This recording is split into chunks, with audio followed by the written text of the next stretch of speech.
বন্ধুসকল অসমী টিউবত নতুনকৈ ষ্টাৰ্ট হোৱা স্নট সিৰিজত আপোনালোকক মোষ্ট ওয়েলকাম। স্নট বা সায়েন্স নিউজ অন ট্ৰেণ্ড সিৰিজত আপোনালোকে উপভোগ কৰিব পাৰিব the 5 latest on trend science news. প্ৰতি সোমবাৰে আমাৰ স্নট আপলোড হ'ব। তেনেহলে আহক আমি প্ৰথমখন স্নট ষ্টাৰ্ট কৰো। তো বন্ধুসকল মোৰ নাম জিডি আৰু আপোনালোকে চাই আছে অসমী টিউব। So let's begin. তো প্ৰথমখন স্নট হৈছে যে আইআইটি মাদ্ৰাজৰ ষ্টুডেণ্টে এনে এটা ডিভাইচ তৈয়াৰ কৰি ওলাইছে যাৰ সহায়ত তেওঁলোকে হাইড্ৰজেন ফিউল প্ৰডিউস কৰিব পাৰিব, যিয়ে সাগৰৰ সল্টি ৱাটাৰৰ পৰা। ৰিসাৰ্চাৰ্ছৰ মতে তেওঁলোকে উল্লেখ কৰিছে যে এই তেল গাড়ী বা বাইক চলোৱাটো ব্যৱহাৰ কৰিব পাৰিব। According to the journal of Asia's sustainable chemistry and engineering, এই তেল হাইড্ৰজেনৰ পৰা তৈয়াৰ হ'ব আৰু হাইড্ৰজেন জ্বলালে কাৰ্বন ডাই অক্সাইড প্ৰডিউস নহয়, আনলাইক দ্য ফসিল ফিউল, আৰু যাৰ বাবে এয়া ক্লিন সোৰ্স অফ এনাৰ্জি বুলি কোৱা হৈছে আৰু ফিউচাৰ ফিউল বুলিও কোৱা হৈছে।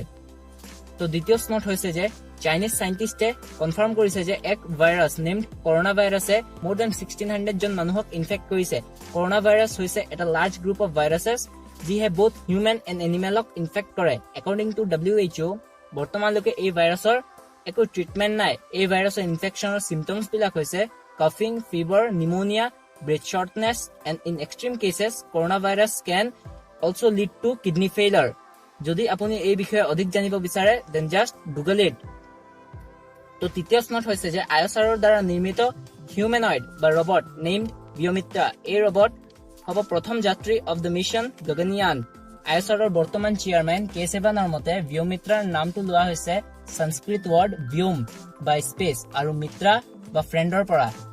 তাৰ মানে ভিয়মিত্ৰা হৈছে স্পেচ ফ্ৰেণ্ড। একৰ্ডিং টু কে সেৱান, এই ৰবটে সুইচ অপাৰেট কৰা, কাৰ্বন কেনিষ্টাৰ বদলোৱাৰ নিচিনা আৰু বহু অন্য কাম কৰিব পাৰে, আৰু ইয়াক মাত্ৰ ভইচ কমাণ্ডৰ সহায়তে কাম কৰোৱাব পাৰি।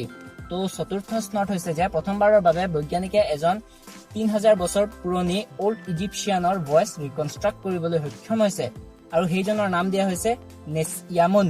The produced sound is said to be vowel-like, আৰু ইয়াক কোৱা হৈছে on precise measurements of the mummy's vocal tract, মানে মামিৰ এক্সিষ্টিং ভোকেল ট্ৰেকত কম্পিউটাৰাইজড টপোগ্ৰাফি বা চিটি স্কেন কৰাৰ ফলত। আৰু বৈজ্ঞানিকৰ মতে এই ষ্টাডি আমাৰ পৰৱৰ্তী লিংগুইষ্টিক ৰিচাৰ্চৰ বাবে এক ডাঙৰ অৱদান আগবঢ়াব।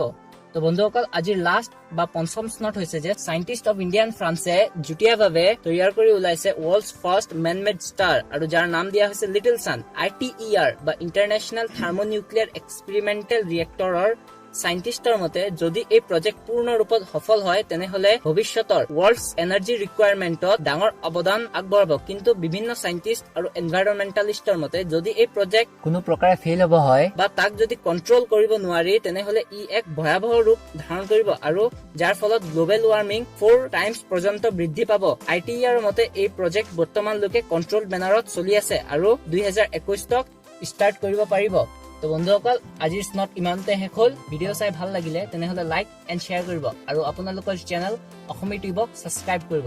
শেহতীয়াকৈ ভিডিঅ' চোৱাৰ বাবে ধন্যবাদ। জয় আই অসম।